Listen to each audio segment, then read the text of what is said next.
Sur le prix du lait le 4 juin dernier, la FNSEA et les jeunes agriculteurs ont donc déclenché une série de manifestations en France pour dénoncer le manque de transparence des marges de la grande distribution. Une soixantaine d'agriculteurs a mené des actions cet après-midi à Limoges. Aglaé Poncé, Valérie Agut. Éleveurs laitiers, bovins et porcins se sont rassemblés devant la Chambre d'agriculture de la Haute-Vienne pour décider de leur participation à l'action nationale menée par la FNSEA et le CNJA. Leur but, parvenir à savoir qui s'en met plein les poches. C'est la grande surface qui a le pouvoir de faire baisser les prix et donc d'imposer un peu sa volonté par rapport à ça. Et donc nous, ce que nous souhaitons, c'est plus de transparence pour voir justement ce que les grandes surfaces, leur manière d'agir. Première démonstration de force dans une grande surface de Limoges, au rayon des produits laitiers. Les étalages ont été vidés dans des caddies sous le regard ébahi des consommateurs. Que dans un litre de lait qui est acheté au producteur à 0,25 au jour d'aujourd'hui et encore moins cher, on va faire un truc de crème comme ça revendu à 3,45 le litre et on va revendre 4 ou 5 litres de lait. Donc on a 3 marges. C'est une catastrophe. C'est honteux. Et nous, on crève. Là, je relève les prix, que ce soit au niveau bovin viande, des produits laitiers, pour comparer les marges de ce qui se vendent au départ, c'est-à-dire aux producteurs, et après, à la distribution, à combien ils le font aux consommateurs. Pendant que les stocks sont déménagés manu militari, une discussion s'est ouverte avec le directeur du magasin, lequel affirme appliquer les tarifications imposées par sa maison mère en région parisienne. C'est l'opacité la plus totale. Personne ne sait jamais rien. Nous, on fait le prix qu'on vend, le consommateur, il fait le prix qu'il achète, et entre deux, on s'envoie la balle, quoi. Quant à cette plateforme de distribution située en zone industrielle nord, elle a été bloquée. Ce soir, les manifestants sont allés demander la création d'un observatoire régional des marges. Les éleveurs de Clermont-Ferrand, eux, l'ont obtenu dans l'après-midi. Et les agriculteurs viennent d'obtenir justement l'accord de principe pour cet observatoire. Les retraités du monde agricole étaient aussi mobilisés aujourd'hui à l'appel de l'association nationale. Des rassemblements étaient organisés dans 16 départements français pour une revalorisation des retraites à 80% du SMIC et une parité homme-femme. En France, 1 800 000 personnes sont concernées. Une petite centaine de personnes s'est retrouvée à Limoges devant la préfecture. Emmanuel Denano, Valérie Agut. Saint-Thierry-la-Perche, Nexon ou encore le Dorin, les retraités du monde agricole de la Haute-Vienne n'étaient pas très nombreux devant les portes de la préfecture.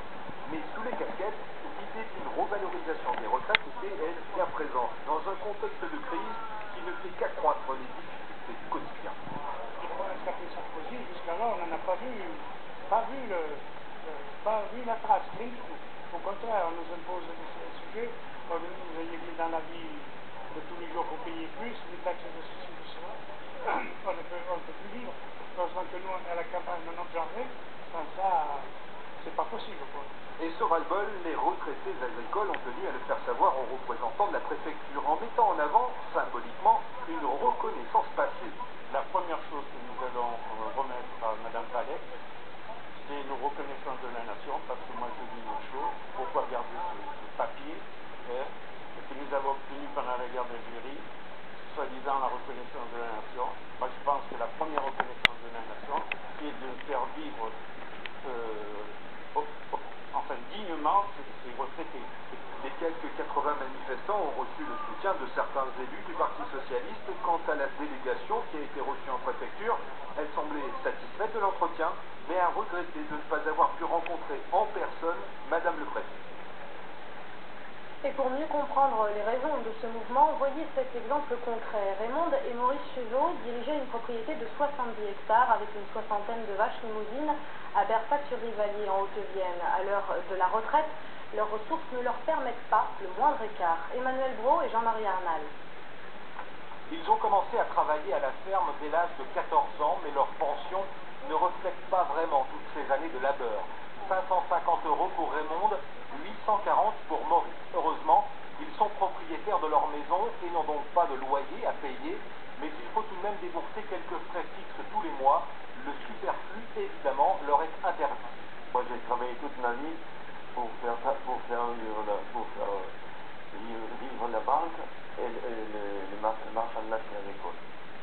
Et puis maintenant, bon, pour me remercier, bon, c'est ça qui me fait mal au cœur, parce qu'on se dit qu'il y a peu de jeunes qui veulent du repas, honnêtement, où est vous? Maurice a eu un accident cardiovasculaire il y a 2 ans, il est lourdement handicapé et ne peut donc plus s'occuper du jardin qui permettait au couple de cultiver ses légumes. Il faut maintenant les acheter. Et ce n'est pas avec une augmentation d'1% au 1er janvier dernier que Raymond et Maurice vont pouvoir faire des folies. On espérait qu'ils nous écoutent et qu'ils nous donnent un petit peu plus quand même qu'1% sur une somme dérisoire. Vous croyez qu'ils nous écoutent? Non, je pense pas. On n'est pas assez comme assez fort. Je sais pas. On ne crie peut-être pas assez fort. Criez plus fort pour obtenir une pension décente. Les retraités du monde agricole demandent au moins 80% du SMIC.